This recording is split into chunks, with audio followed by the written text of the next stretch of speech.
So first, I'm gonna tell कि आज की class में what exactly are we gonna discuss. So see, today's main focus would be on जो अभी Iran और इसराइल का वॉर चल रहा है. So in regards with that, अभी एससीओ की recently मीटिंग चल रही है and एससीओ में a particular statement was raised and India has basically distanced itself from that particular SCO की statement. Now before going into that, just a question for you, इस बार SCO को host कौन कर रहा है?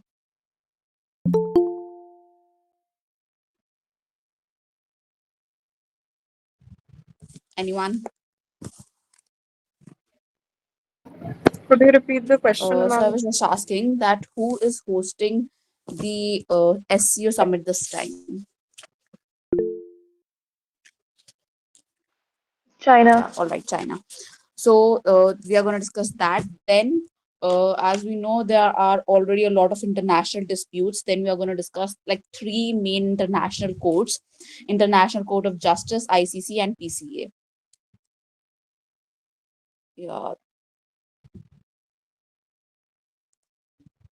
and then comes now. See, in making you understand the Iran and Israel war, I needed to tell you कि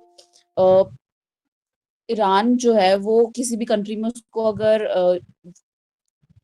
किसी के against attack भी करना होता है तो Iran usually operates through small proxy groups और इसमें मेन तीन ऑर्गेनाइजेशंस या एसोसिएशंस का नाम आता है that is Houthi Hamas and Hezbollah right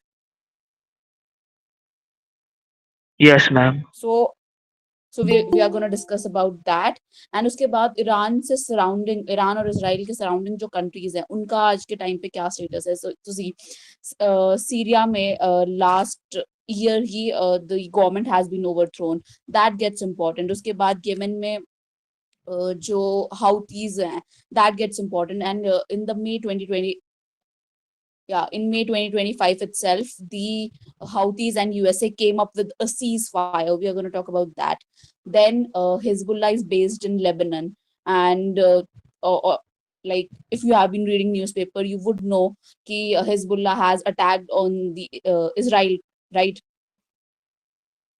So in Yes, that ma'am. regards, Hezbollah gets important and Hamas तो है ही है because मेजर जो गाजा स्ट्रिप में आज के टाइम पर अटैक्स चल रहे हैं वहां पर जो एक काइंड ऑफ गवर्निंग बॉडी है that is Hamas and anyone West Bank में who is the kind of governing body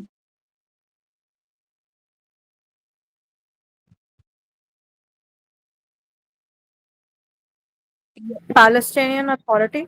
PLO, Palestinian Liberation Authority, right? And then yeah, so we are going to talk about this all.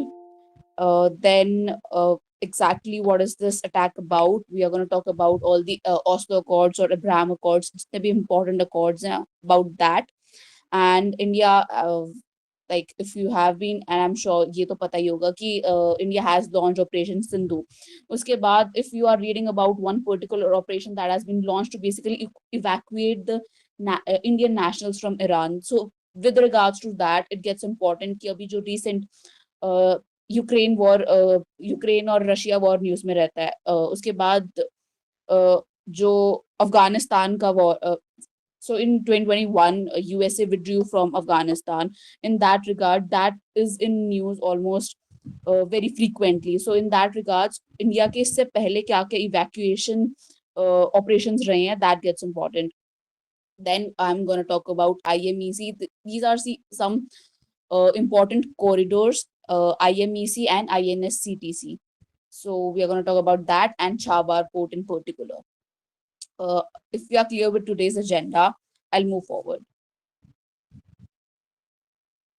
Yes, ma'am. All right. Yes, ma'am. So yeah, क्योंकि Israel Palestine war has been like going अभी तो since like a lot of time. I assume that you people might be aware about some information. So I'll just tell you कि from the very beginning कि Israel Palestine का क्या जो भी issue है वो रहा है. So I'm gonna begin with that. Then we are gonna talk about Lebanon, Syria, and Yemen. This is gonna be the process right now. All right. So see, सबसे पहले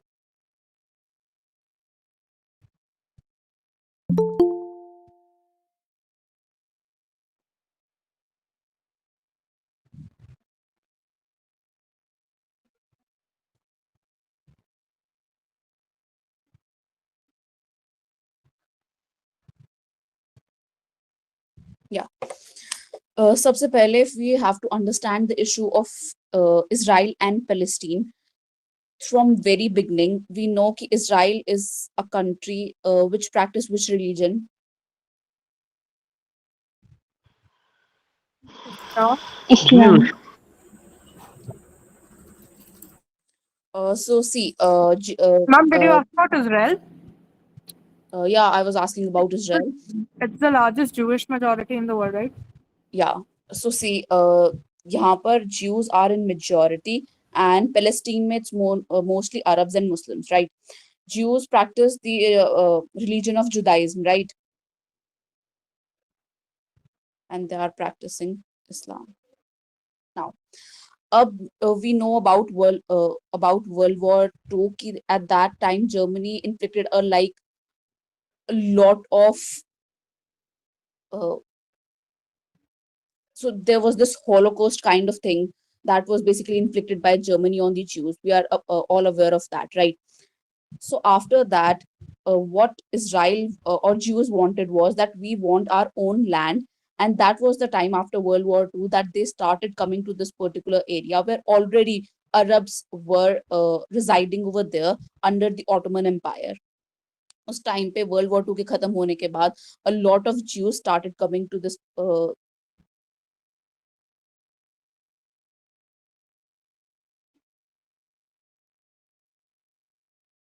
sorry. So yeah, a lot of Jews started coming to this particular area.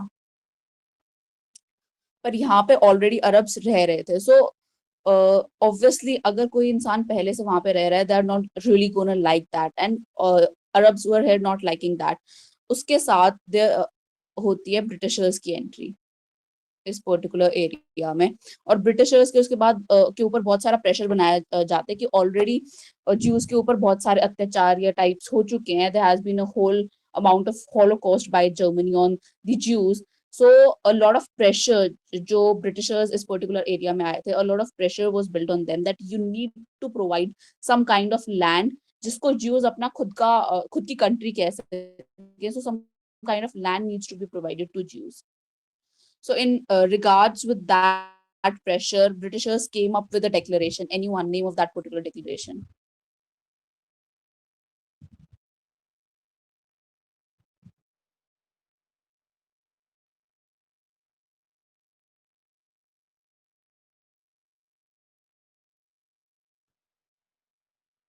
Is my annotation visible also?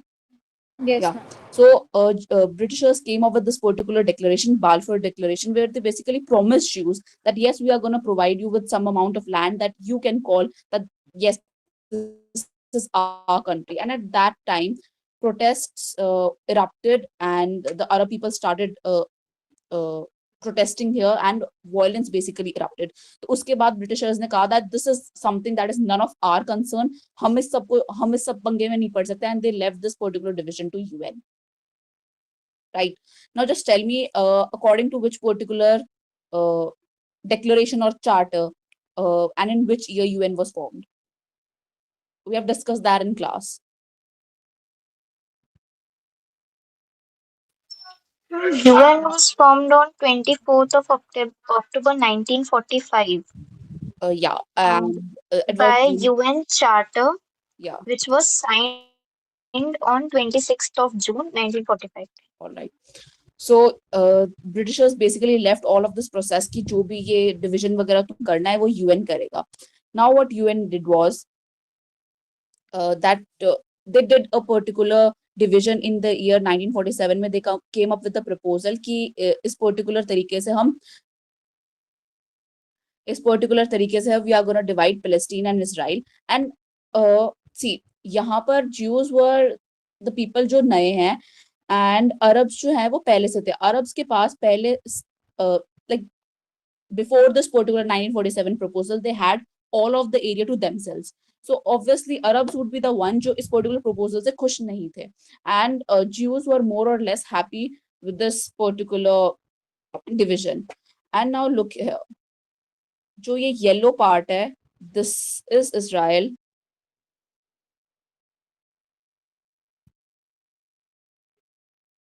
The yellow part is Israel, whereas the pink part is Palestine, right? Again, come to 1948. जो भी division हुआ उसमें the Arabs were not happy and Jews were like more or less okay, and they were happy that at least we have got our own land. 1947 में this particular proposal was put out, and in 1948 Jews declared that we are going to form our own country that would be called Israel. And just tell me, India ने Israel को कब recognize किया था? If you have any idea, so just let it be. 1948 was the country, and India was one of the first country to recognize Israel. Now talking about which all country didn't recognize, so see, there have been a lot of Muslim countries जिनके अभी तक भी बहुत अच्छे relations नहीं थे Israel के साथ, like UAE, Bahrain, and other Islamic countries, and even Saudi Arabia.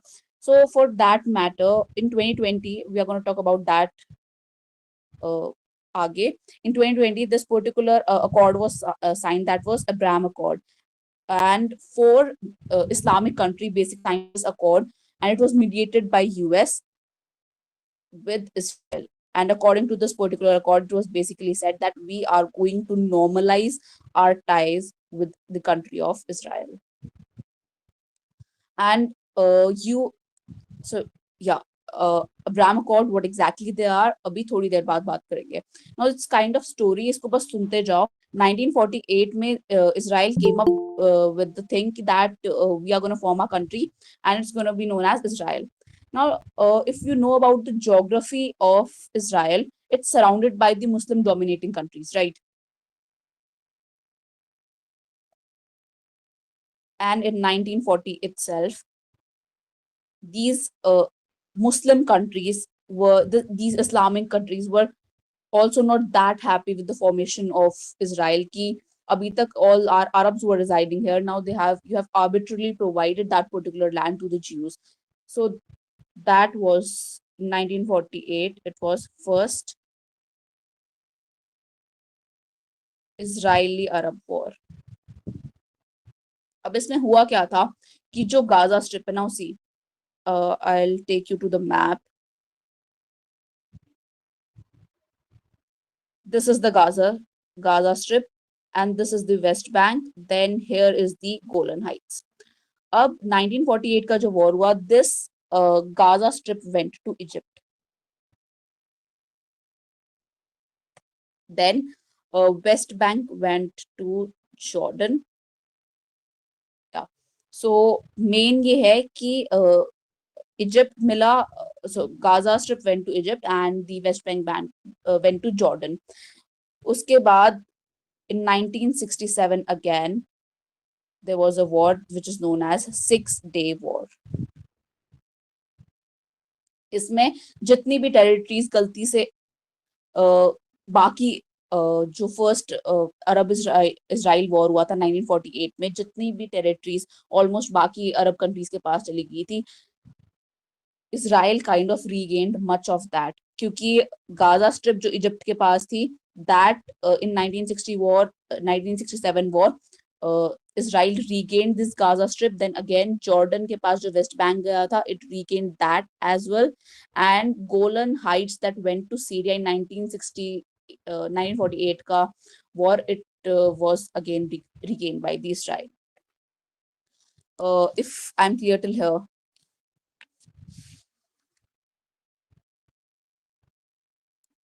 Am I? Yes, ma'am. Yes, ma'am. All right. Now, अब एक और चीज हुई थी कि 1948 में जो वॉर हुआ था उसमें I am talking about Jerusalem अलग से, because Jerusalem is a kind of city जहां पर even the Islamic people rest their religious belief in this particular city, and we talk about Christians and the people who practice Judaism or the Jews. उन सबके यहाँ पर religious कोई ना कोई places हैं. So this particular city Jerusalem gets very important. And now look at that कि 1948 में इसका division कैसे हुआ था. 1948 में जो East Jerusalem था that went with Arabs and specifically Jordan.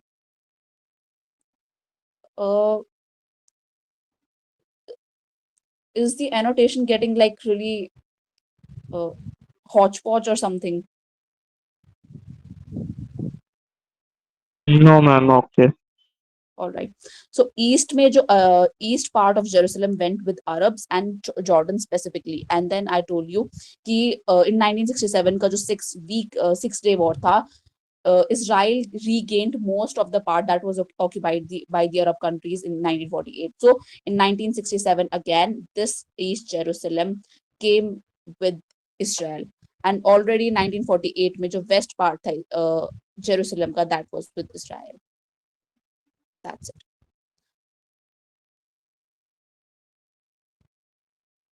Is that clear? Yes, ma'am. Yes, ma'am. और अभी जो इजराइल पैलेस्टीन का वॉर स्टार्ट हुआ था, that was related to which particular mosque? Anyone?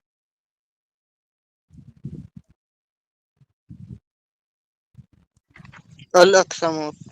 Yeah, Al-Aqsa Mosque. अब उसके बाद जो इजराइल पैलेस्टीन का वॉर स्टार्ट हुआ है, there have been like a lot of developments, but here I'm gonna take the historical perspectives first. Then if we have time in this particular class or in the next class, I'm gonna build upon this historical perspective अभी जो recent जो भी चीजें हुई हैं. So till here we are done कि Israel Palestine का पूरी हिस्ट्री क्या रही है.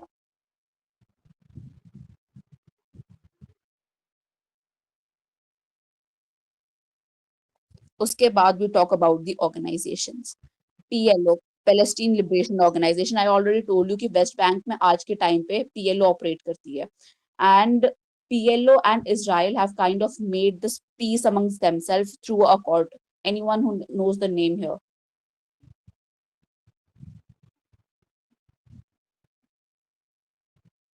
Right. So this was this particular Oslo Accord that was signed in the year 1993. See, 1964 में ये PLO organization basically बनती है. So जब 1964 में बनी थी, sorry. Ma'am, can you full the screen, ma'am, so I can take a screenshot of the slide? So you will be provided with the notes. I don't think you need to worry yourself about taking the screenshot or something.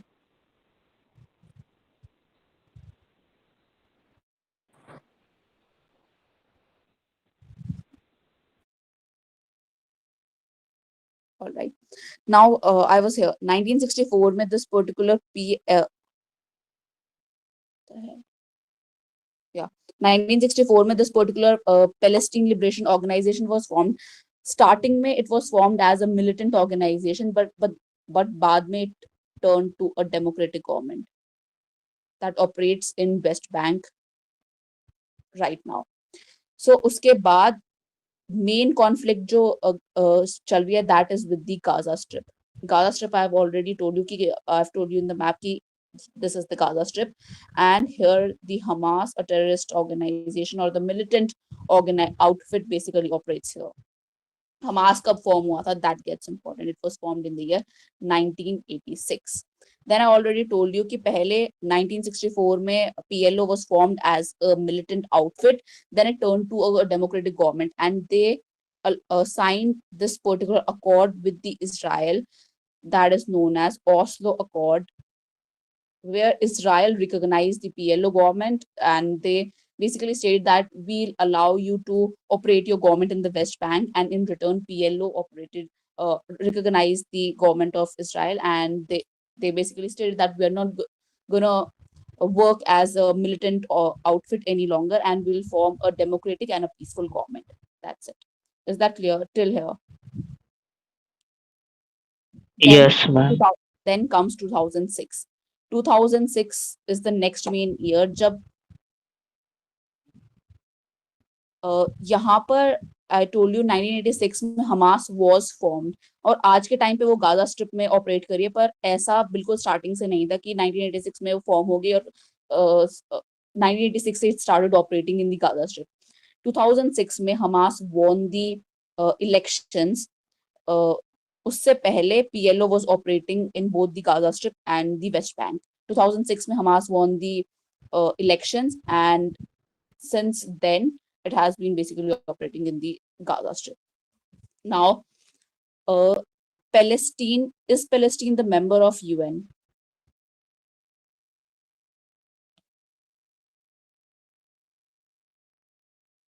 No, it is not. But Palestine got the status of got the observer status in the year 2012. Now, what's the difference? अगर किसी भी आप organization के member हो या फिर non-member, you're not a member, but you have that particular observer status. इनमें difference basic सा ये होता है. If you are a member, you have the voting rights. Whereas if you have observer status, you will be called to all the meetings, but you do not have the voting rights. Voting rights आपके पास नहीं होती हैं. And then again, Jerusalem आज के time पे is recognized as an international city by UN. Now come one of the recent development, that was Abraham Accords.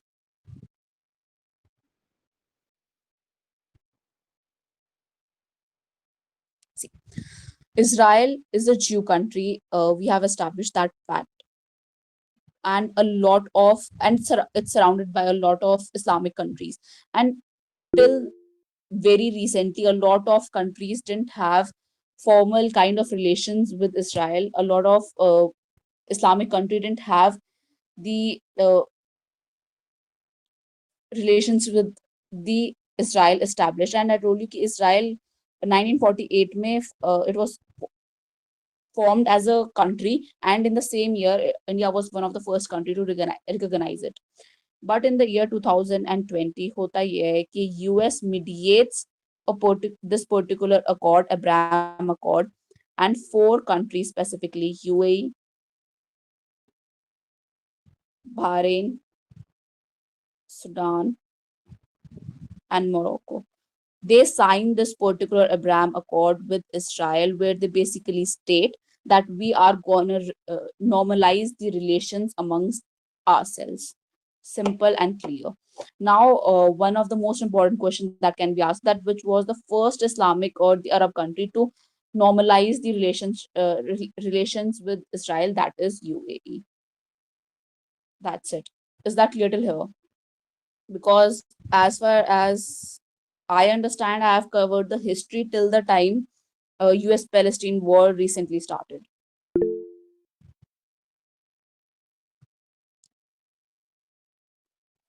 If you have like any doubt till here, just ask.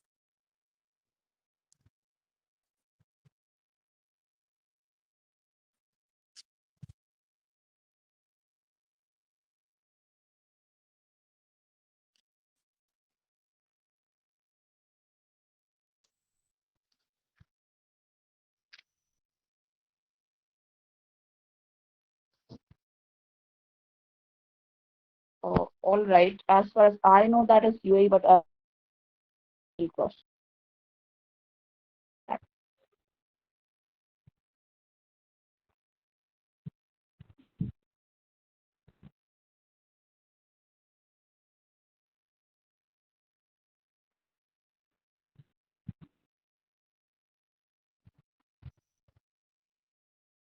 Oh, so I'll look into that and I'll clarify in the next class, because I don't know, it shouldn't have been wrong, but I'll clarify that in the next class. I'll look into this.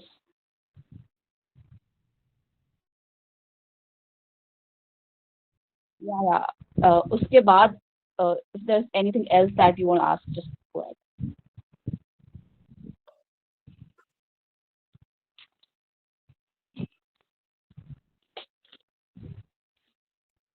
All right. If there's nothing to ask, then we'll move to the next topic. That is, and see, although I've mentioned everything in the notes, this particular topic is not something that I've mentioned in the notes. So just take a note of all this information while I'm speaking.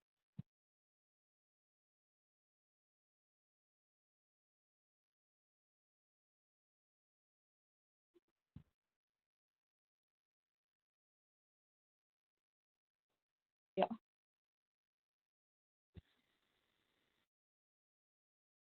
Now, while this Iran-Israel war is going on, this is a clipping from a newspaper that Iranian-backed Houthi rebels in Yemen have said that they would resume attacks on US vessels in the Red Sea if the Trump administration joins Israel military campaign. And also a fact, US has already joined the war, right? आज ही join किया है. So what exactly is this particular organization saying, and what are these Houthi rebels? Let's talk about them first. I'll take you to the map here. Right. Here is Yemen, जहाँ पर basically Houthi rebels का control है. So exactly यहाँ पर Houthi rebels आए कैसे, पहले से तो क्योंकि नहीं थे. First I'll talk about that and then US का इनके साथ major issue क्या है. I'll tell. So see, just tell me कि Arab Spring का था. That was 2011. Now Arab Spring में basically क्या हुआ था, Tunisia से Arab Spring movement started, and through this particular Arab Spring movement, all the Arabic countries got this particular motivation that we are going to remove the authoritarian governments from our country, and we are going to establish the democracy. And in regards with the same motive, protests took throughout in all of the Middle East, and in simple language, Arab Spring ये था. Now, is that okay now? Is that okay now? Hello.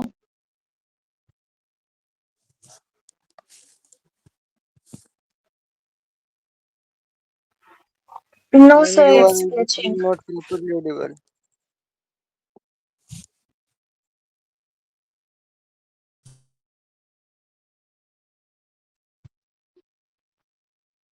Am I audible now? Yes, ma'am. All right. If I'm audible now, so I was talking about the year 2011, where this Arab Spring movement basically started. उसके बाद होता यह है कि उस time पे the if we talk about the country of Yemen specifically, the people started here thinking that हमारी जो government है आज के time पे, it's ignoring our religion. So Yemen is also a country जहाँ पर which is basically dominated by Muslims, and specifically Shia Muslims. Now they started feeling that हमारा जो religion है, that is not being उसको proper attention नहीं दी जा रही, and we are moving more towards Western culture, and our religion in particular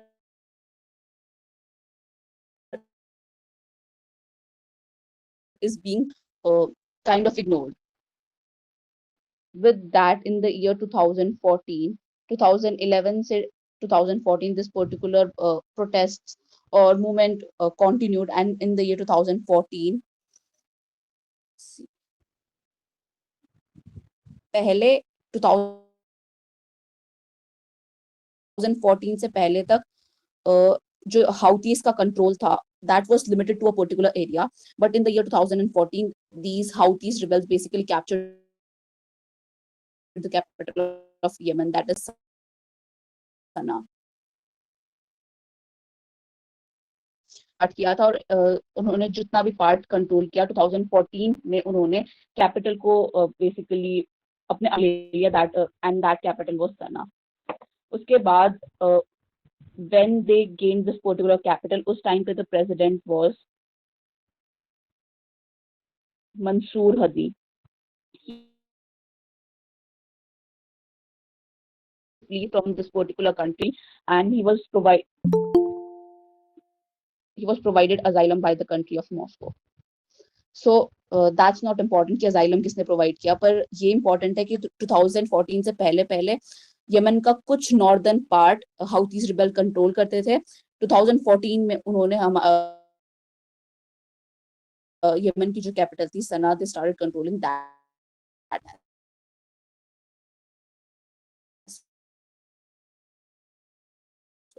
उसके बाद now see this, when I talk about Hezbollah, Hamas, these are being sourced by the Iran. These are being sourced by Iran. Now just tell me what's the difference between and why there is a major conflict between Saudi Arabia and Iran with regards to religion. Because Iran is a country that has Shia majority and Saudi Arabia is a country that has Sunni majority. Is anyone trying to speak something?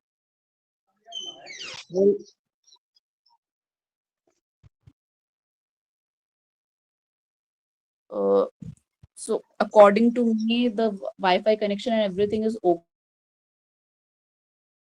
okay. If it's not breaking for all the people, I'll say for whom it's breaking, please try to like leave the class once and rejoin. Is it clear for you?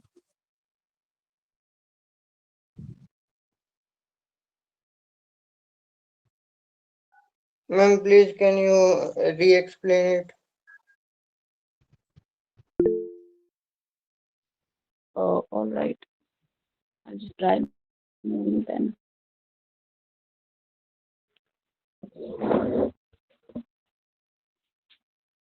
Fine now.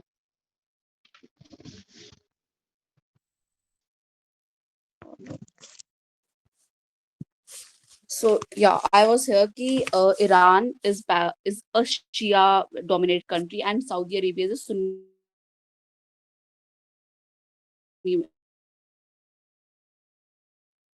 dominated country.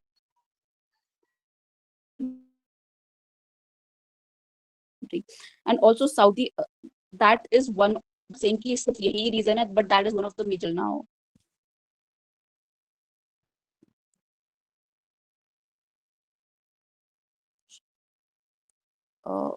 Is it fine now?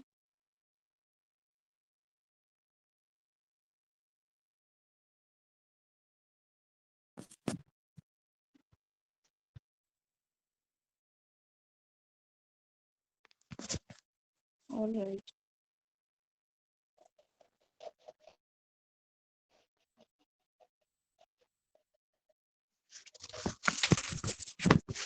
Just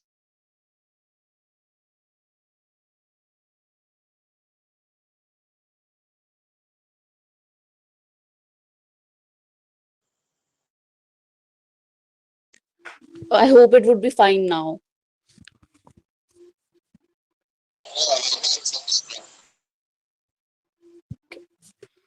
So yeah, so see, these particular proxy kind of organization are backed by Iran. Iran इन लोगों को पैसे देता है. So these are also the rebels जहाँ पर Shia Muslims are the major militants.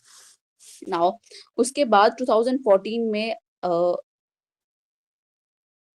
2014 I told you that these Houthi rebels gained the control of the capital Sana'a. Now again Saudi Arabia couldn't look at कि शिया जो Muslims हैं उनका control बढ़ता जा रहा है. पहले ये नॉर्दर्न यमन का कुछ पार्ट कंट्रोल करते हैं. Now they have started controlling even the capital of Yemen.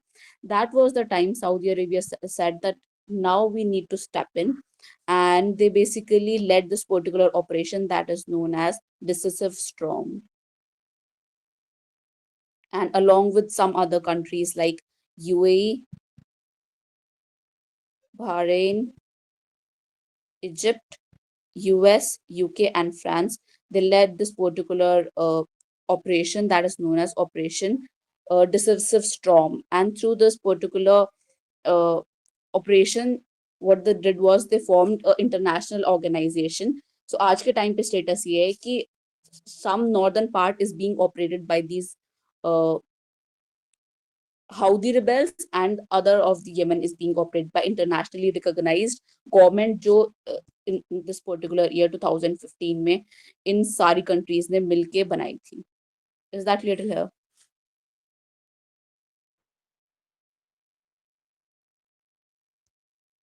Also, I Yes, told ma'am. you कि that Yemen की capital Sana'a was captured. यहाँ पर उनका control था. They captured the capital Yemen, and after that there's one particular place over here that is known as Aden that has been declared as the temporary capital of Yemen after the capital was captured by the Houthi rebels. All right. Now that was it. Ab iske regarding में the geography also gets important with regards to the Middle East, because Middle East is a kind of place जहाँ पर we have a lot of choke points, and once now what these Yemenis are saying right now, एक बार जब Israel और Palestine का war start हुआ, I told you Palestine में Gaza strip में Hamas operate करता है, and Hamas, Hezbollah and Houthi are basically backed by Iran. इसमें मेजरली शिया मिलिटेंट्स रहते हैं, शिया मुस्लिम्स रहते हैं, एंड या once this particular war started, Israel Palestine का war, so here it's Red Sea, उसके बाद यहाँ पर this is a particular strait, and again this is Gulf of Aden. Main जो इशू हो रहा था वो हो रहा था रेड सी में. Red Sea you might have heard also, newspaper में पढ़ा होगा, is a kind of place जहाँ से बहुत सारा जो मेरी टाइम ट्रेड होता है वो होता है. बहुत सारी वेसल्स यहाँ से जाती हैं, जो भी ट्रेडिंग वगैरह सब है उस सब के लिए. So lot of vessels US, UK या फिर इसराइल या इन सब की जितनी भी वेसल्स आ रही थी, इन पे specifically the Houthis rebel who are basically present in this part of Yemen, they started attacking. यहाँ पर जितनी भी वेसल्स आती, they started attacking. And in May 2025, US and this particular Houthi rebels came up with a ceasefire that Red Sea में अगर अब US की कोई भी vessel आएगी, we are not going to attack that. Now to note a point here, they said that Israel की अगर कोई भी vessel आएगी, we are not saying through this particular ceasefire that we are not going to attack Israel, because Israel has been attacking our our brothers in the Palestine, so we are not going to leave Palestine. But through the ceasefire, अगर US की कोई भी vessel आ रही थी, हम अभी तक उसको अटैक कर रहे थे. After the ceasefire, we'll stop attacking. उससे पहले the ceasefire आने से पहले येमेन जो हाउती रिबेल्स थे, they were attacking US के vessels also. तो US ने भी कुछ एयर स्ट्राइक्स लॉन्च की थी. After that, in May 2025, we came up with a ceasefire. That's it. And now, in regards to this particular Iran-Israel war, what these Houthis have said is कि अगर in case if US backs Israel or comes up in war along with Israel, we are going to start attacking the US vessels that come up in this Red Sea again. जो ceasefire है, that shall stop to exist, and we're gonna start attacking the US के vessels जो Red Sea में आएंगे again. That's it. That was the issue of Yemen and Houthis. Everyone got this issue, and so I'll move to the next issue. So two major countries are left. One is one is Syria. Syria में December 2024 में ही government has been overthrown. That gets important. And also with regards to the like how important that is in the contemporary sense, क्योंकि वो तो December 2024 में हुआ था. आज के newspaper में ही there was a headline in Indian Express, I believe, that Damascus has been silent on the issue of this Iran-Israel war. It has neither supported Iran nor Israel. If anyone has read that.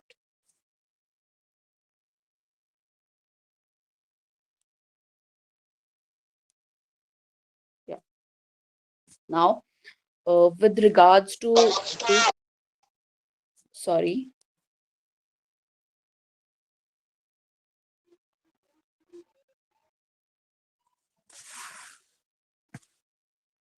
all right. So that was it for the Houthi rebels. That was something I wanted to discuss. Now I'll take you back to that particular slide where I've mentioned some of it. Yeah. Here it is, Indian Express ki clipping hai, as far as I remember. And here I've mentioned some information. In May 2025, Trump announced a ceasefire, and it was mediated by Oman. And ceasefire was mainly to stop Houthis' rebel attack on the US vessels. And the ceasefire has clarified that it doesn't involve Israel. Agar Israel ka koi bhi vessel aayega, we are going to attack that. We have only exempted US through this particular ceasefire. That's it. Now I'll move to Lebanon, and वहाँ का जो main militant group है Hezbollah specifically. You are going to come up with this particular organization very frequently क्योंकि अभी भी Hezbollah ने just today has also attacked Israel with regards to all the dispute that is going on. Again, let's move to Lebanon.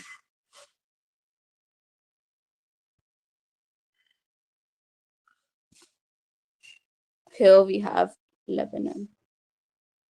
So again, यहाँ पर the main militant group is Hezbollah, again backed by Iran, has major militants which belong to who are Shia Muslim. अब Lebanon is the headquarter of these Hezbollah people, though these Hezbollahs have been involved in the Syria का जो भी last year overthrow हुआ था president का.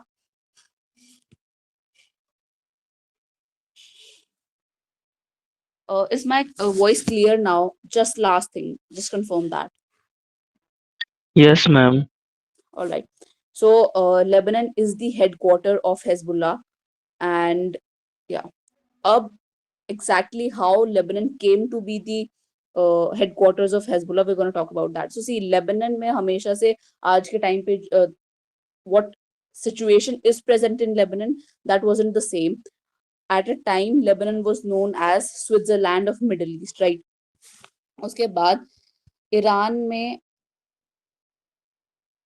we know आज के time पे who is the supreme leader of Iran? Ayatollah Ali Khamenei. Yeah, तो उस time पे around in 1970s, Ayatollah Rullo Khamenei was like the father of current supreme leader. He was then the supreme leader. उस time पे वो supreme leader थे. देखो 1979 में होता है ईरान में kind of revolution जहां पर people started this anti-government protest. जब ये एंटी गवर्नमेंट प्रोटेस्ट स्टार्ट होता है तो जो ईरान का शाह था ही basically fled from Iran, and at that time Ayatollah Rullo Khamenei, the father of current supreme leader, got the opportunity and he established himself as the supreme leader at that time. And what he considered himself that I am a man who has been sent on earth by the God, and what my basic aim here is that I have to spread my religion throughout the world.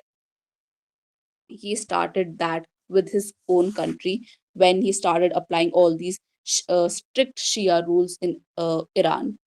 Now, just for that matter, abhi ek do saal pehle nahi, there are very strict rules in Iran regarding women, and a lot of women tried to protest against this particular rule that we are not going to wear the burqa or the particular dress they have, and they were persecuted with that in that regards. So Iran mein women's situation is like very bad, and these strict Shia rules are applied in Iran till the day. All right. Now Lebanon का एक time पे बहुत अच्छा हाल हुआ करता था, but the time 1971 when Khamenei established himself as the supreme leader, उस time पे Lebanon didn't have that good situation, and यहाँ पर लेबनान में the Shia Muslims were in minority, majority में नहीं थे, they were in minority. And Lebanon ki situation was not that good. And the basic aim of Khomeini was that I'm a man sent by God, and I have to spread my religion across the world. So he saw a perfect opportunity in the Lebanon. What he did was that Shia Muslims here are in minority. So again, the propaganda that is being used by all of the people, that you are in minority, you are going to get exploited and everything. Khomeini invested in these Shia minority a lot. And आज के time पे भी जो Iran में आज के time पे जो भी एक पर्टिकुलर ऑर्गेनाइजेशन जितनी भी बैलिस्टिक मिसाइल्स वगैरह को लॉन्च कर रही है, that particular organisation is Iran Revolutionary Guard. Why exactly revolutionary guard? क्योंकि 1979 में जो भी revolution हुआ था, this particular organization was formed during that time, and since then it has been named Iran Revolutionary Guard. So this particular organization said that we are going to train the Shia minorities here. और जो भी इन्होंने training वगैरह provide की, through that particular training one militant outfit came out that was known as Hezbollah. As simple as that. उसके बाद इनका main M यहाँ पर क्या रहता है? इनका मेन एम रहता है that we have to follow the main aim was that we have to follow Khomeini, and he's a person who is going to give all the right instructions. And then उस time पर लेबनान में बहुत सारे Christians भी हुआ करते थे. There used to be a substantial amount of population of Christians. So one of the aim was that we have to expel these particular Christians. We have to make Lebanon a country of Muslims. Then we have to destroy these Jews. We have to destroy Israel. उसके बाद once this Hezbollah was formed, इसके 15 साल बाद they took this particular thing कि अब Lebanon में only two kind of organization would be allowed to keep their weapons, and the two organizations were एक तो लेबनान की army and another was Hezbollah. Even though this is like not some formal, this wasn't some formal kind of army, but still they were kind of allowed to retain the weapons here.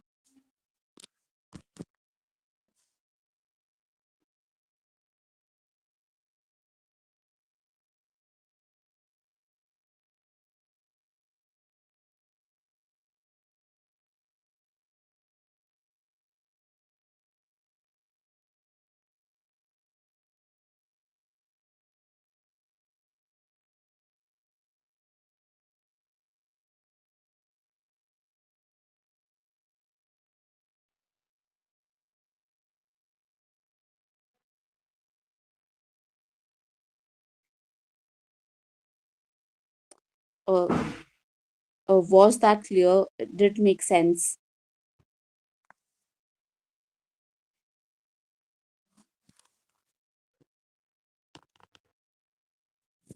Anyone?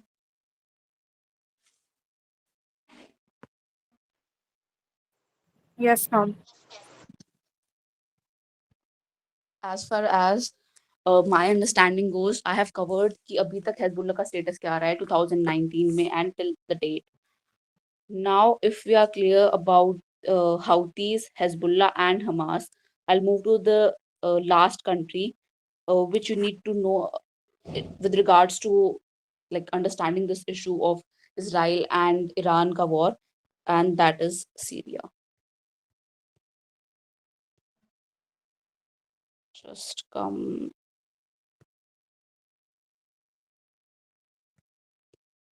here, yeah.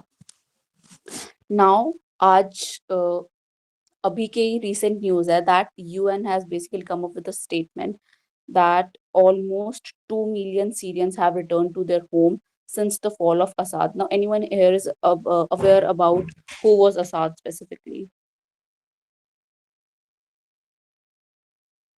The leader of Syria. Yeah.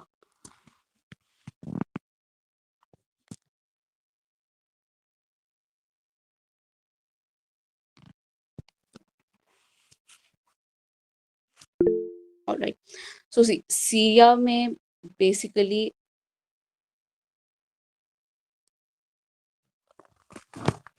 if someone has raised their hand, just speak up because I won't be able to see the message.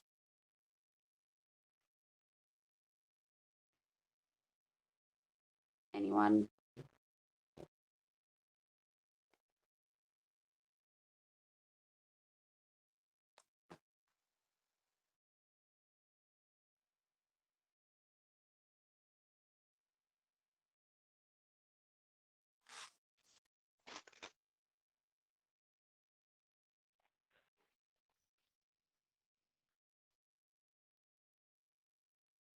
All right. So just 2 minutes, 2 minute ka break. I'll begin with I'll begin then.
Uh, if everyone is back, I had my water and I'm good to go now. Shall we continue with the Syria topic? Yes, ma'am. Great. So see, यहाँ पर the main leader in Syria was Assad, and he had been ruling the country since the year 2000. और उससे पहले भी it wasn't like कि कोई और someone else was ruling the country since 1971. His father was the uh, who was basically the supreme leader here. उसके बाद 2000 तक 2000 1971 से his father was ruling, and in 2000 he started ruling basically. और उसके बाद अभी he basically ruled till the last year, like 24 years तक he was there in power.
like 2 to 3 years पहले Russia Ukraine में, then Israel or Palestine में. So the focus of the Hezbollah has been majorly in the Palestinian में जो भी crisis चल रही थी, तो Hezbollah as a militant group, the main focus of Hezbollah was in the Palestine, and at that particular time their control basically weakened here, and जो भी यहाँ की rebels थे, Syrian rebels who was led by this particular person, they toppled the president Bashar al-Assad. That's it. And he was again the person जिसको asylum मिला है Moscow में. And I told you कि जो भी protest start हुआ था, along with that protest there was this civil war that started, जो Syrian rebels थे उनके बीच में and the Assad government. That's it. And last year he has been toppled. Now he is in Moscow, and this particular Syrian rebels are in power right now.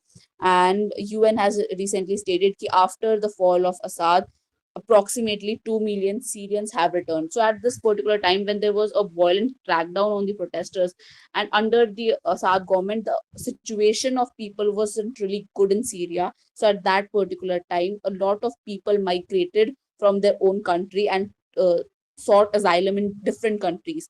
So with regards to that, UN has said कि बहुत सारे Syrians वापस अपनी country में आ गए after the fall of this particular president.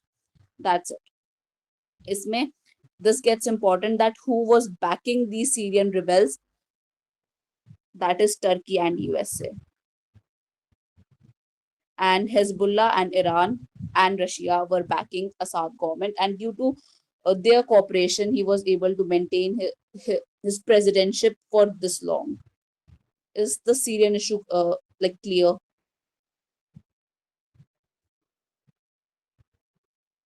Yes, ma'am. All right, now I'll come to कि अभी जो recent issue या ईरान और इजराइल में अभी recently war क्यों start हो गया है. So with regards to that, सबसे पहले IAEA की एक रिपोर्ट आई थी. Before that, in the previous classes I've talked about IAEA. Just tell me इसकी full form क्या है और उसमें कितने members हैं.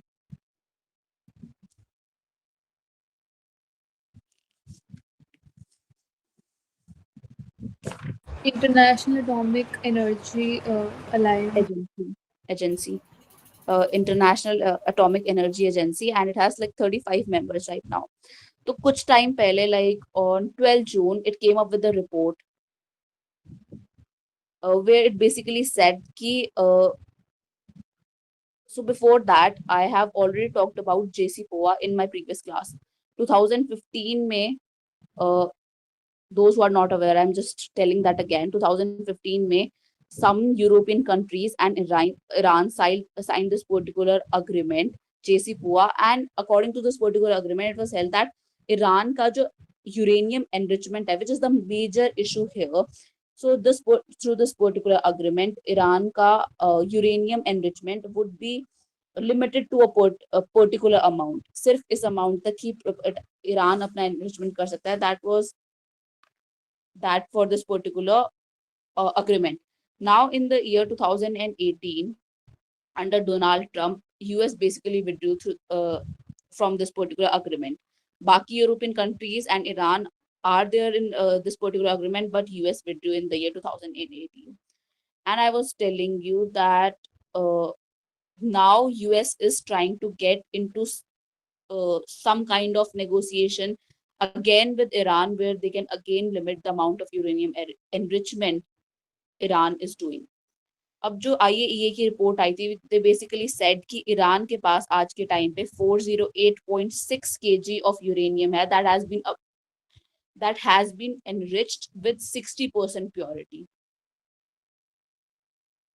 And once that get 90%, Iran will be able to form the nuclear weapons with it. And also there were speculations. Now just tell me that India and Pakistan are not the member of NPT, Non-Proliferation Treaty. I'll talk about that also briefly. But before that, India and Pakistan are not the member of NPT. Israel is not the member of NPT, but Iran is the member of NPT. Iran NPT का member है, and there were though Iran refused that, but 2003 में also it was said कि Iran did some amount of testing regard with relation to its nuclear weapon, though it wasn't successful, but testing was done in the year 2003. And IAEA basically said that itni purity 60% इनकी purity हो चुकी है. As soon as they reach 90% purity, they can make nuclear weapon of their own. अब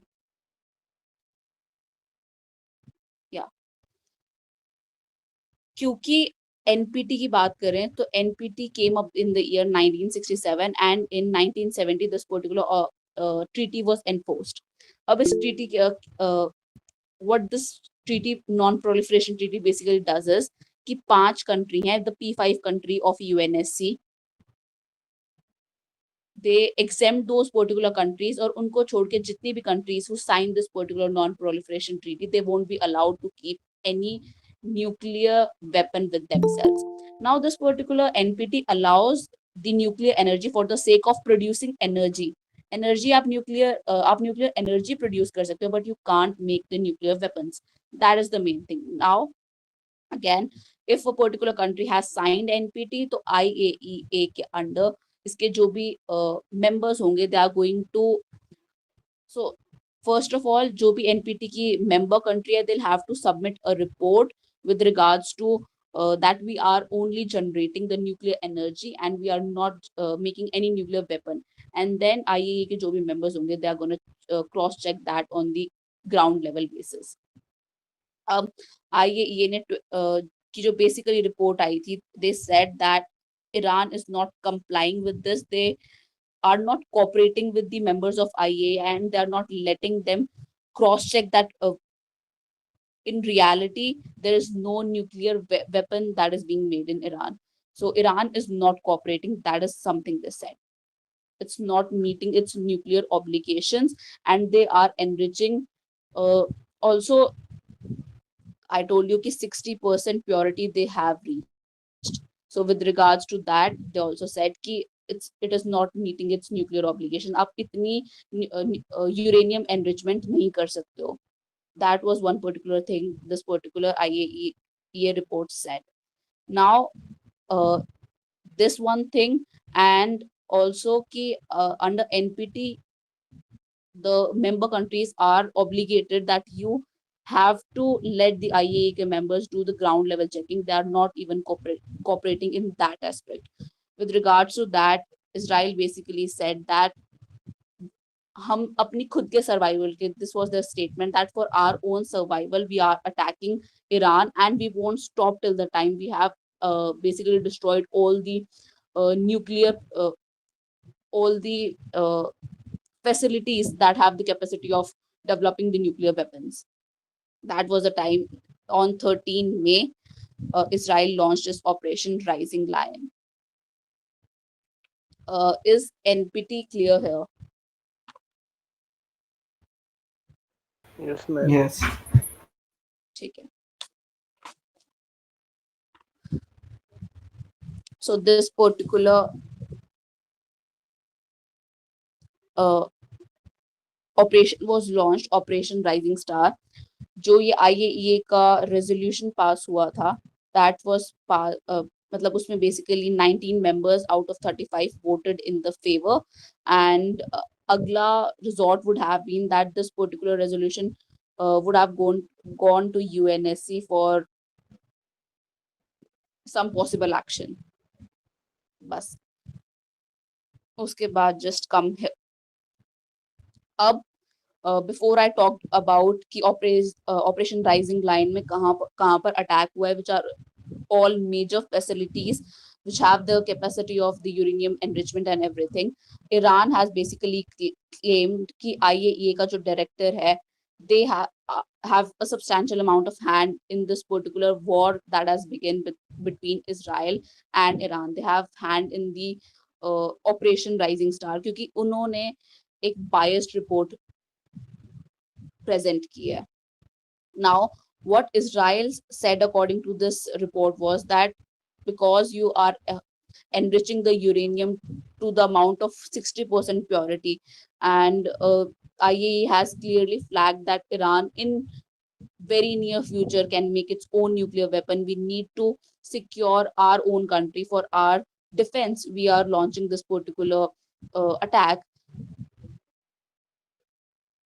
Israel basically said कि IAEA कह रहा है कि न्यूक्लियर वेपन आपने बनाना स्टार्ट कर दिया है, but in the recent like 1 or 2 days, 13 June was the time when this particular operation was launched, but in the recent 1 or 2 years, sorry, in the recent 1 or 2 days, the IAEA director has basically said that we did say in our report कि uranium enrichment बहुत ज़्यादा चल रहा है Iran में and it can develop nuclear weapon in future, but we didn't say that it is already developing the nuclear weapons right now. So that is something in regards with which Iran is saying that you prepared a biased report और उसी की वजह से this particular attack has happened. Then Iran is saying IAEA का director कि through NPT it's also कि you cannot use the nuclear weapon on any other country. So they are basically seeking, Iran is basically seeking the accountability that how Israel has basically attacked us and you are not taking any action with regards to that. Article 4 of NPT deals with अगर कोई भी country non-proliferation regime के against जाके कुछ भी करती है.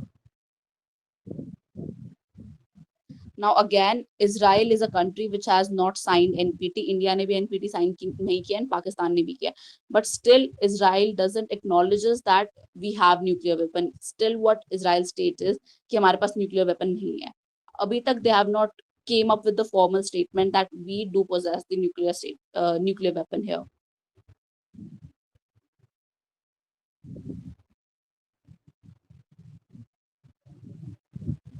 All right, yeah. Here I have written कि 12 जून को ये particular resolution आया था कि Tehran is not complying with the commitment to international nuclear safeguards with regards to IAEA and NPT. Here I have mentioned the 90 and 60% uranium enrichment.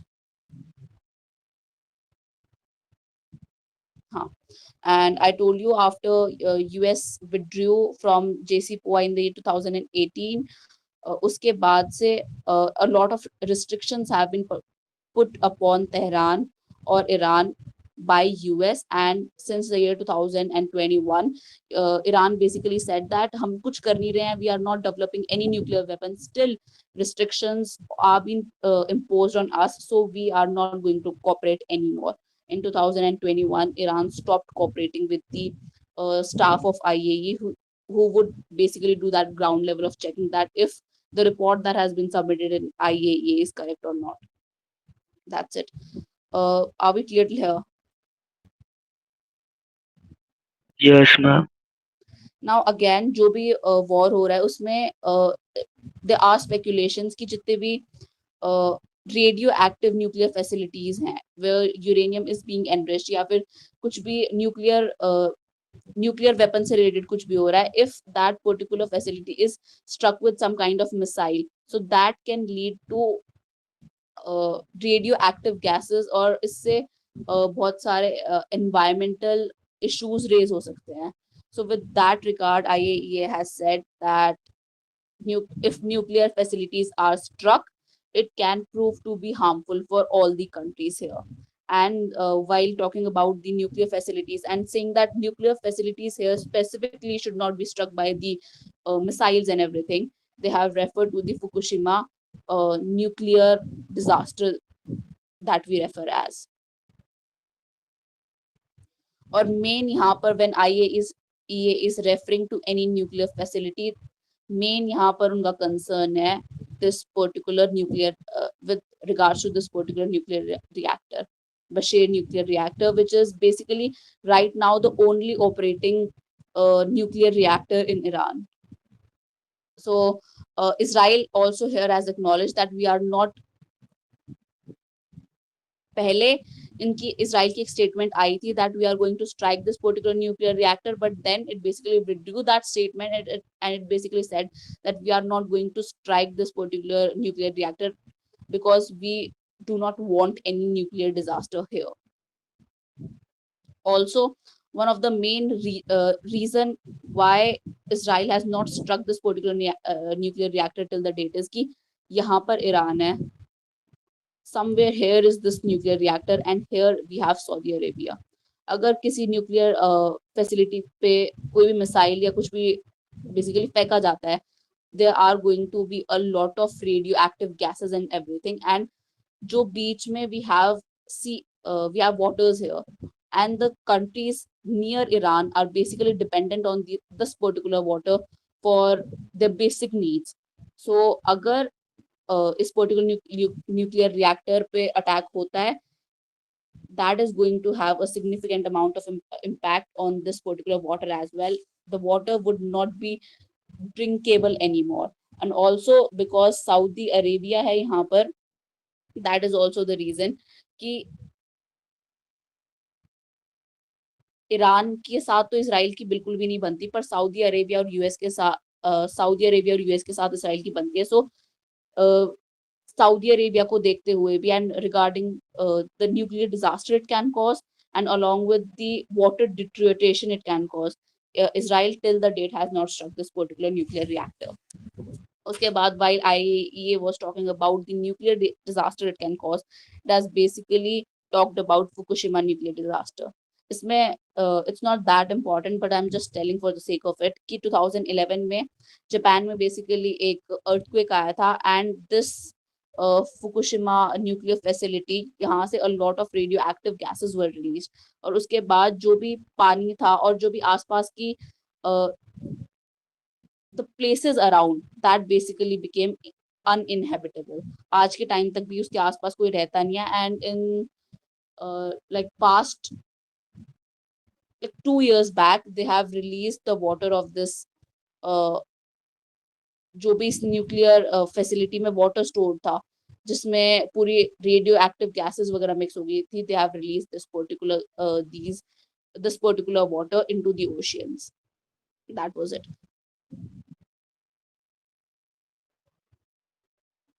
Now coming on to the main issue on the hand is the Operation Rising Lion.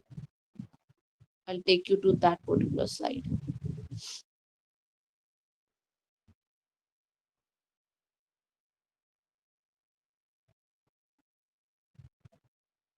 Here. So this particular operation has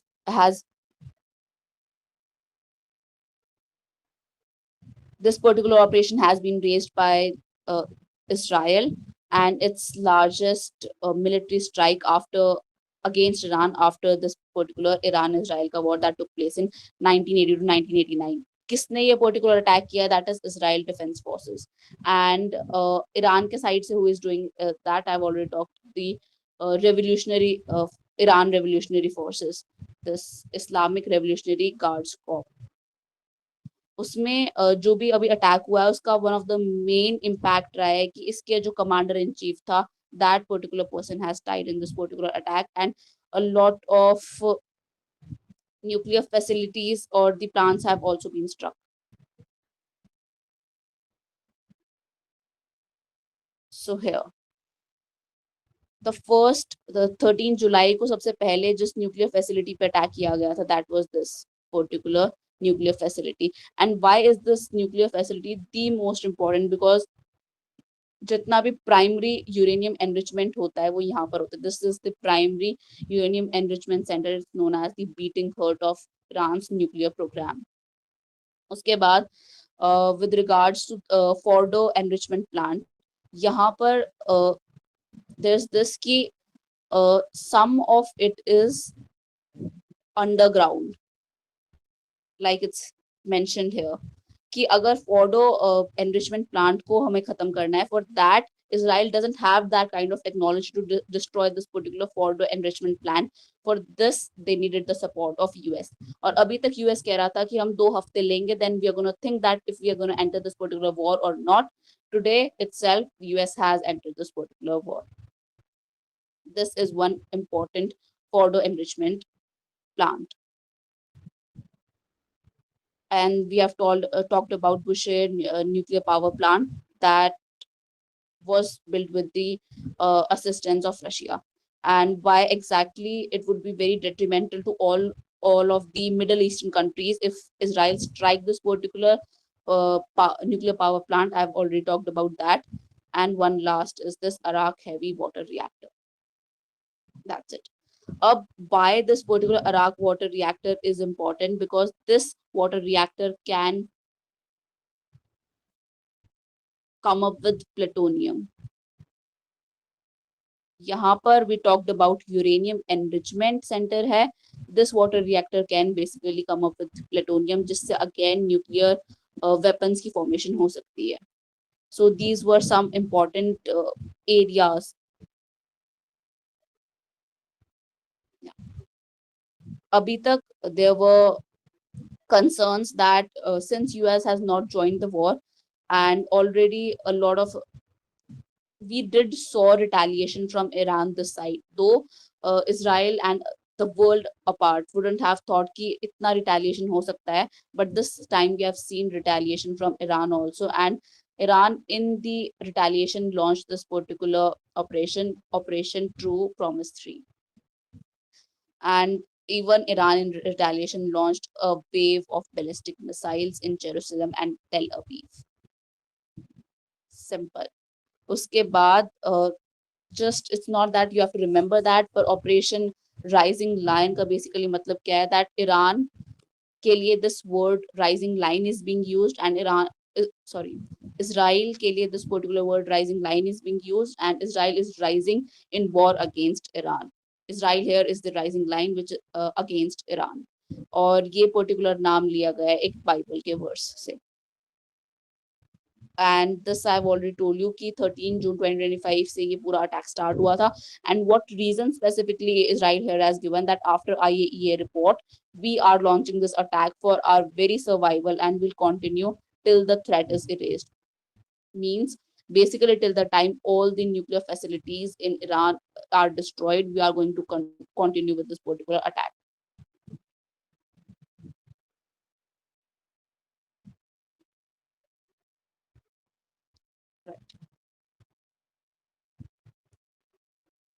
Now operation Sindhu launch किया है, जिससे Iran में जितने भी लोग the people who are basically struck in Iran, they will be evacuated, और अभी जो 110 people have already been evacuated, that too by Armenia. Again, there are a lot of countries around Iran जिससे हम evacuation कर सकते हैं, but what are the reasons specifically? Let's talk about that.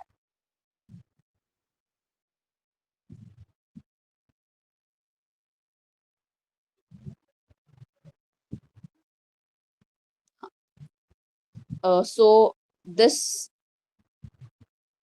till the time Iran से सारे all the people which belong to India, और अभी तक जितने भी countries ने evacuation किया है, that has been through land. India ने के जितने भी लोग थे, they were basically transported to this particular country, Armenia, and now Turkey, मतलब a lot of country और भी countries हैं ईरान के आसपास, but there are some countries जिनकी इंडिया के साथ बनती नहीं है, जैसे Turkey specifically is a country which supported Pakistan while the recent attack took place, in retaliation of which India launched Operation Sindoor. So Turkey specifically was a country की जहाँ से which supported Pakistan in that particular attack. So it wouldn't have supported India anyways. We couldn't evacuate people from Turkey. Then Iraq से we couldn't do the evacuation because जो भी passage Iraq और Iran के बीच में है to evacuate people basically, that is in just the middle of Israel and Iran. तो अगर हम वहां से इवैक्यूएट करने की कोशिश करते, it's possible a lot of people would have been injured.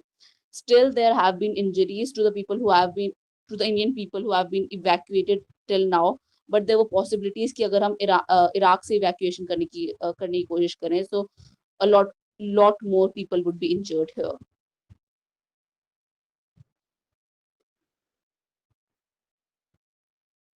So with regards to that, we were only left with the country Armenia, jahan se even we have good relations with Armenia, and the evacuation process was much safer through Armenia. Now again, uh, evacuation can now be done through the air now, because Iran has opened its air for India, and now Iran की ही एक particular airline को use करके we are thinking that we are going to evacuate more Indian nationals from Iran now. अब again, there are two particular countries, India के neighbors ही हैं. If anyone knows the name, that India has got ready to evacuate their nationals as well from Iran, along with the, And Nepal. sorry. Sri Lanka and Nepal. So Sri Lanka and Nepal are basically the two neighboring countries जिनके लिए India have got ready कि along with the nationals that we Indian nationals that we are going to evacuate, हम आप लोगों के nationals को भी evacuate कर लेंगे. Now this is through this particular neighborhood first policy. सबसे पहले 2008 में आई थी, and it basically intensified और ज़्यादा इस पे focus किया गया after the year 2014 when PM Narendra Modi came in government. इसका बेसिक सा मतलब है कि we are going to help our immediate neighbors, and who all are the immediate neighbor? These all countries are our immediate neighbors. Along with that, we talked about Act East policy as well. So neighborhood policy is somewhat related to that particular Act East policy. Act East policy में हम कह रहे थे कि जो भी east में countries हैं like Philippines and the eastern countries, we are going to help that. And isse pehle it was Look East policy, but then it was then after some years it was renamed as Act East policy. Inka jo aim tha that remains same, but it was renamed as Act East policy. And again, that's it. उसके बाद अभी जो Israel और Palestine का war हो रहा था, उसमें इजराइल से we evacuate Indian nations in the year 2023. What was the name of that particular operation? That was operation Ajay. Ukraine Russia का जो भी वॉर हुआ था उसमें 2022 में we evacuated our Indian nationals from Ukraine through the operation named operation Ganga. These are two other important operation name that you should basically know. All right. If you have anything till here, just ask.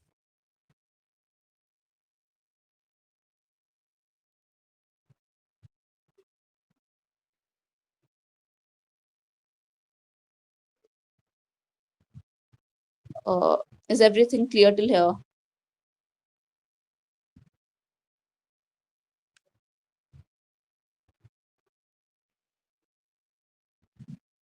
All right. Now these are two most important corridors जो with regards to जब से ये पूरा Israel और Iran का war start हुआ है, these two corridors are in news. With regards कि अभी इनका जो भी काम चल रहा था, it won't be able to go forward because a lot of countries इनमें जो member countries हैं, they have got involved in the war, or the surrounding countries have got involved in the war. So before I explain that, come here. We are going to talk about IMEC and INSTC.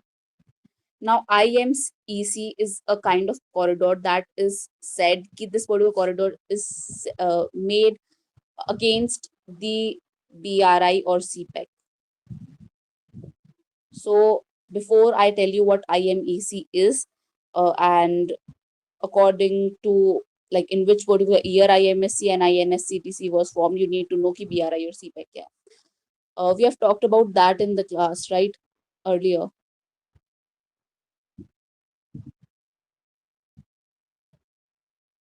Yes, ma'am. I'll repeat that briefly. BRI is an initiative of China that came up in the year 2013. इसमें basically China का motive क्या है that we are going to connect different countries and that would help China in tapping the market. And also, under this particular Belt and Road Initiative, China would be providing them with certain amount of loan that China is providing has like very low interest rate. And also loan dene se pehle China is not looking that if that particular country is in position that it will be able to repay that loan. It's just providing the loan without looking at the situation of that particular country. Now this particular thing has led to kind of debt trap for a lot of countries, जैसे कि Sri Lanka. China ने provide तो कर दिया loan, but Sri Lanka was not able to repay it. Instead of repaying it, they took more loan from China to basically repay their earlier installments.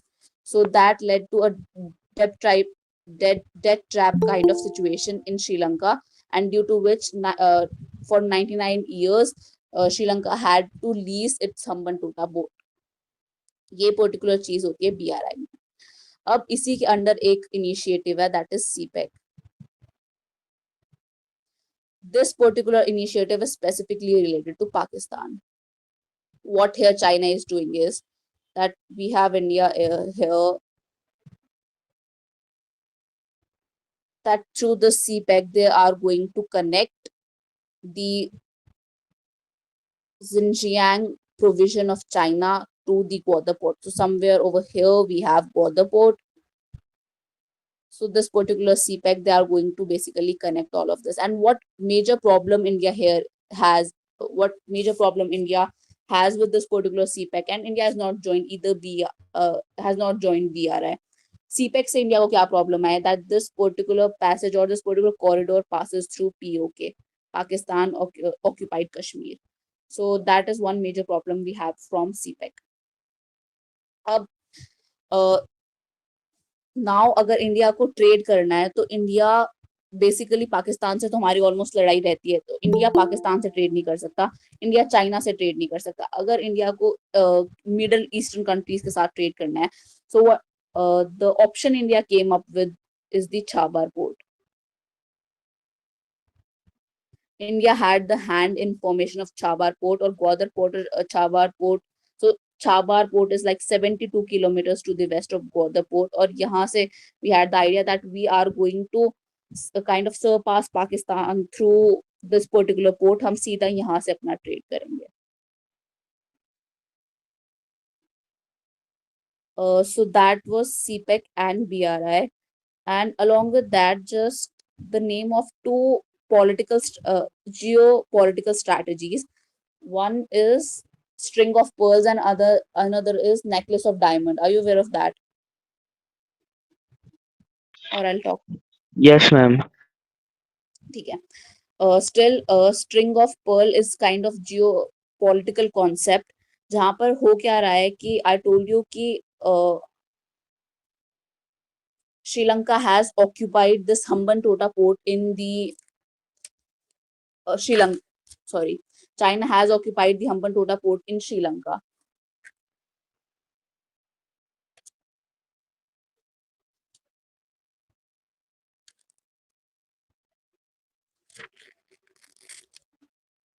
And along with that, abhi yahan par there are a lot more countries like the Djibouti, Myanmar, and one or two more countries जिनमें they have kind of tried to establish their influence in those particular countries, and अगर कभी जरूरत पड़ी तो वो वहां पर अपनी military bases भी base कर सकते हैं. So these countries, through these particular countries, China is kind of trying to make the string around India, and that specifically is known as string of pearl. And India is doing the same thing with China, which is known as necklace of diamond. These are just the two geopolitical theories. That's it. All right. Now come to IMEC.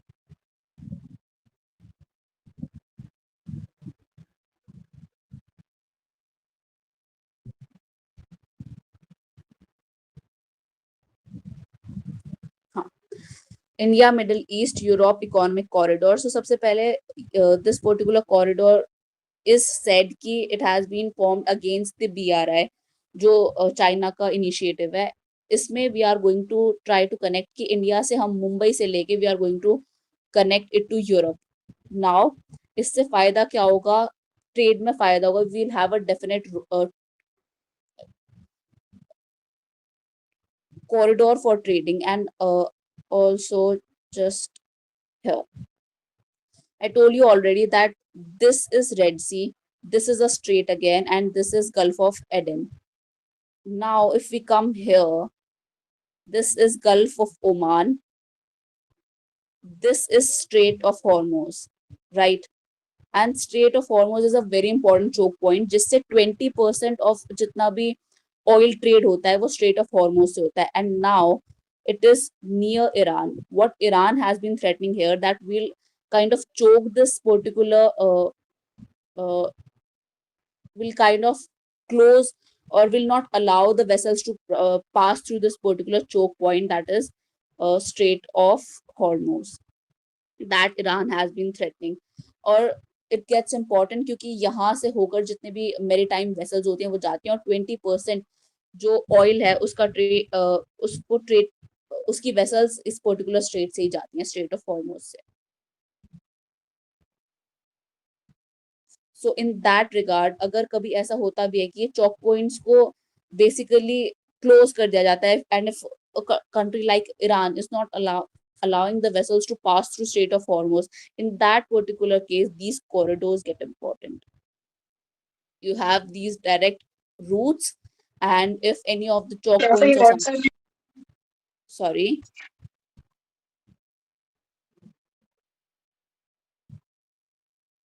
All right. So if any of these points, you are not able to pass your vessels through any of these choke points, at that time these corridors gets important. Now IMEC, PGII, this was this particular initiative. The G7, now I'm going to talk about G7 in detail किसी और class में, but ये समझ लो G7 में major 7 countries हैं जिनकी economy बहुत अच्छी है.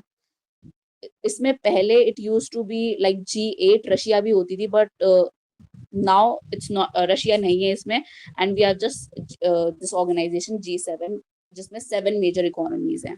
इसका एक पर्टिकुलर इनिशिएटिव था, दैट वाज PGII, और उसी के under we have come up with this IMEC, that is India, Middle East, Europe Economic Corridor, because we are basically connecting India, Middle East here, and then Europe. ये this particular corridor का MOU was basically signed in 2003 in a G20 summit that was being headed by India. 2023 में G20 का host was India, and through the Delhi Declaration in New Delhi, this particular the MOU for IMEC was formed, and IMEC seeks to position itself as viable alternative to BRI. I've already talked about that. उसके बाद एक see the difference is, अगर India को कुछ भी Europe तक पहुंचाना है, एक तो हम किसी और रूट से जाएं, like if we have to go through this random route or some other random route, the logistical costs are also very high. Here we have this straight route, so we say that by IMEC 30% से logistical costs भी कम हो जाएंगी. Transportation time is gonna get 40% less. That's it. उसके बाद हमने बात की थी कि we are going to connect India with Middle East with Europe. और इसमें the first project that had to be completed was this Mumbai connection with like India's connection with UAE. Now अब यहाँ पर जितना भी ईरान का या फिर इजराइल का वॉर स्टार्ट हो गया, this gets difficult. That is why IMEC is in news. Sharp escalation between Iran and Israel jeopardizes the initial implementation of phase. The initial implementation was supposed to be completion of this India UAE segment. That's it.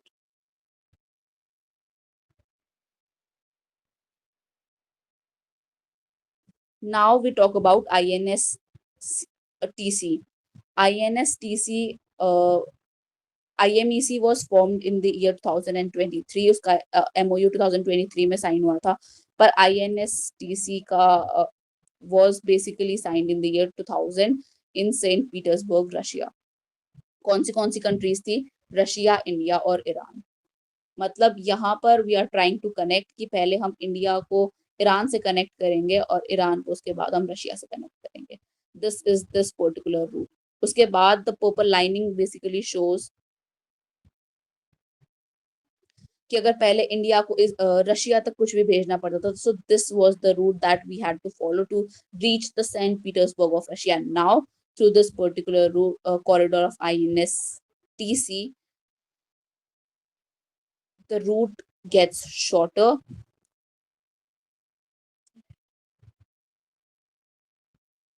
The routes get shorter and so will be the cost and time. All right. Now, initially these were the countries that basically started this project, but आज के time पे we have 13 countries, जिसमें से one particular country is again observer. These all countries have since joined INSCTC. Simple. Again I said कि इनका जो भी हमारे कॉरिडोर्स होते हैं, इनका मेन रोल क्या होता है? To bypass the choke points like Strait of Hormuz. I talked about that and I already told you कि in the map where is Red Sea exactly. So अगर इन choke points में कुछ भी problem हो जाती है, through these particular corridors we can bypass them and the trade across the world can continue as it is.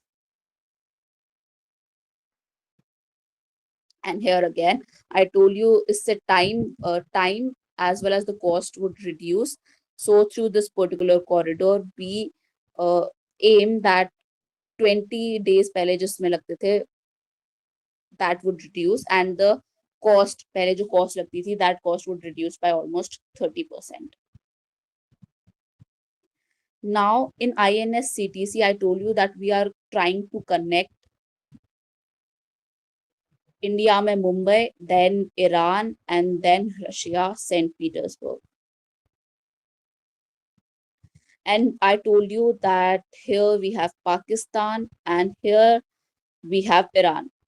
In Pakistan, we have Gwadar port that China is kind of connecting through the CPEC project. And here we have Chabar port that India, through this project of INSTC, is trying to connect Mumbai se Chabar port and then Chabar port se direct Russia. Now, Chabar port gets important. Chabar port related static information. Abhi, the most important one is that in the year 2023, Prime Minister met with the president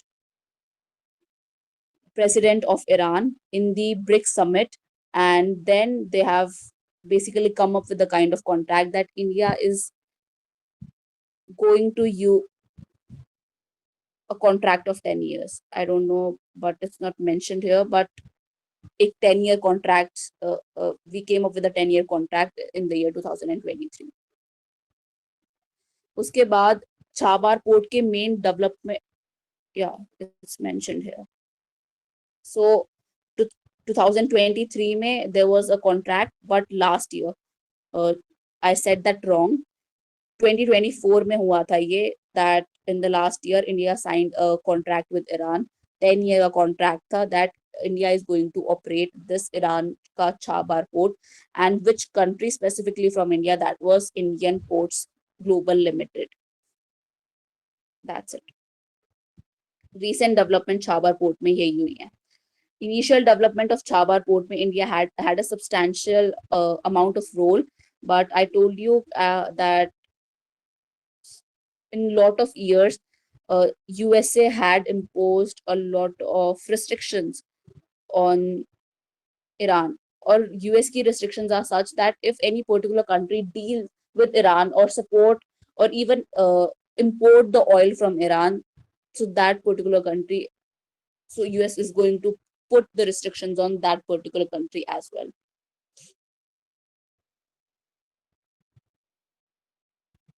अभी 2024 में जो agreement है that gets important, और ये पूरा Chabar port की development का agreement कब साइन हुआ था, that was in the year 2023 when the PM of India was Atul Bihari Vajpayee.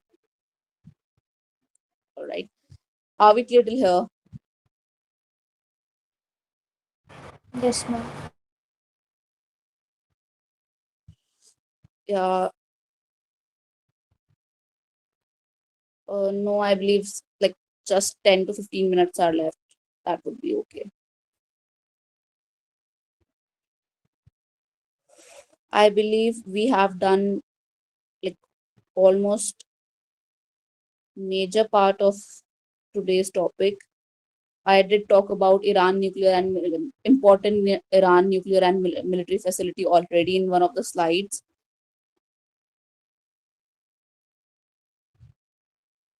Talked about IAEA as well, and also just to tell you that IAEA has been discussed along with the NPT and all the other important nuclear treaties in the previous class. So if you are not aware of that, just go through that PDF once, and if you have any particular doubt related to that, then just ask that. उसके बाद here IAEA की जब बात होती है तो उसका director का नाम gets important. उसके सिवाय it's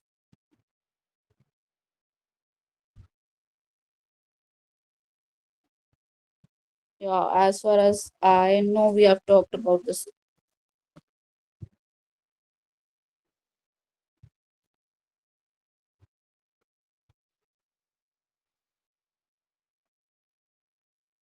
Now, the last topic I believe for today would be this. There are a lot of international disputes, and so in that regards, you need to know key important international courts कौन से हैं. Just a minute, and I'll begin with this topic, and we'll wind this up today. Yeah. तो सबसे पहले just tell me इन तीनों courts में से which one is the organ of UN? International Court of Justice.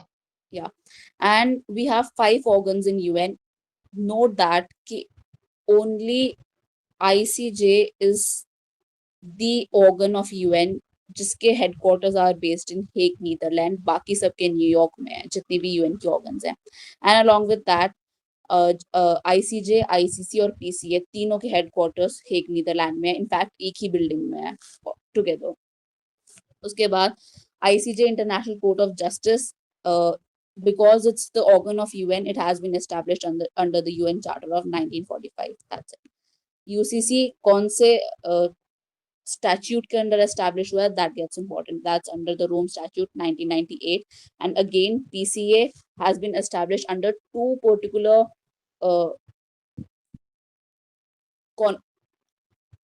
has been established according to two particular conventions.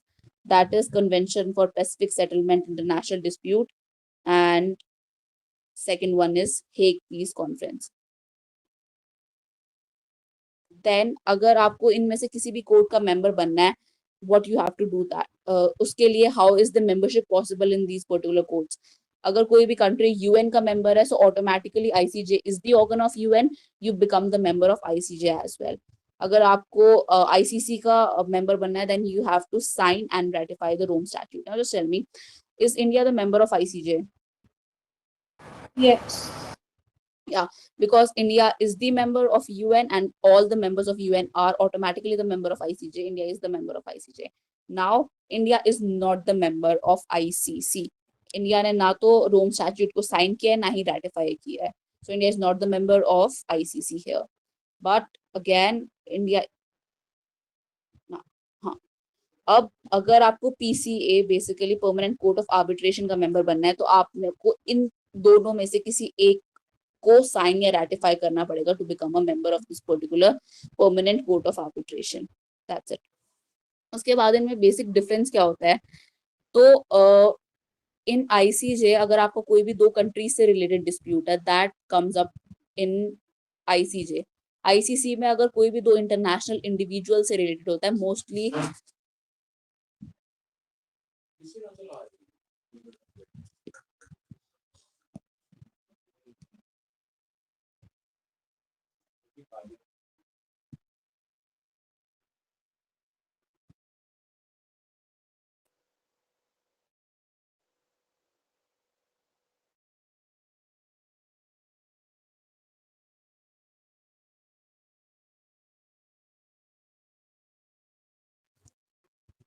Yeah, just 5 more minutes and I'll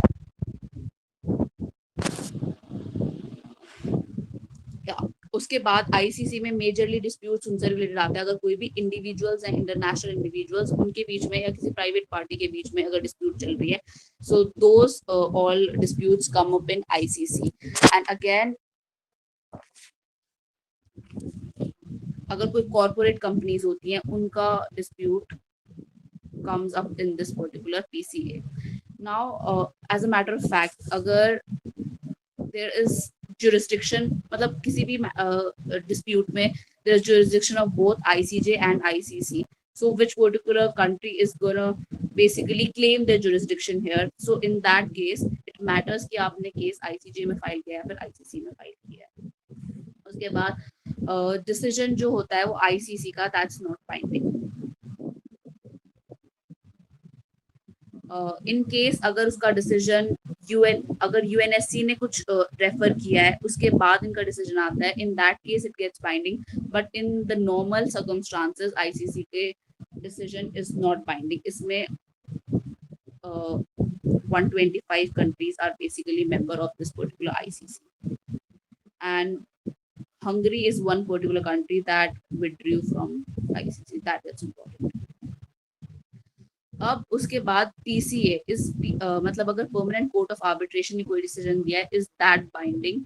now PCA का decisions are binding but there is no enforcement, which basically means कि अगर if any person doesn't comply with that, so there is not going to be any legal consequences as such. We are saying कि that binding है पर कोई mechanism नहीं है to make that particular decision legally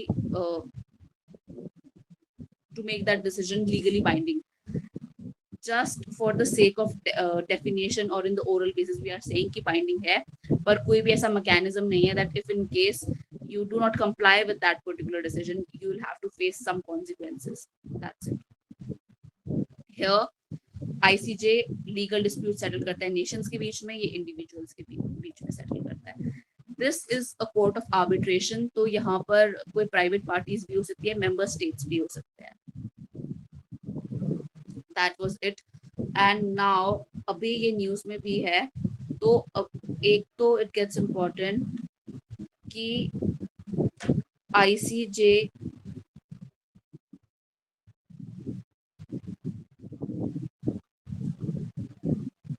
one of the judge has been changed recently. This particular person was appointed as one of the judge of ICJ. That is important. And with regard to ICC, this is one particular case, that is Kulbhushan Jadhav case. Is anyone aware of who is Kulbhushan Jadhav basically?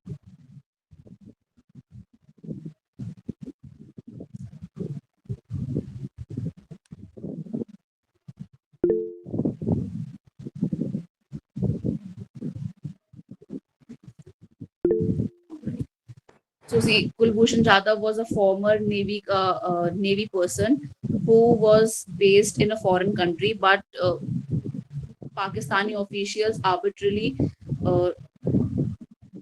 abducted him from the country of Iran in the year 2016.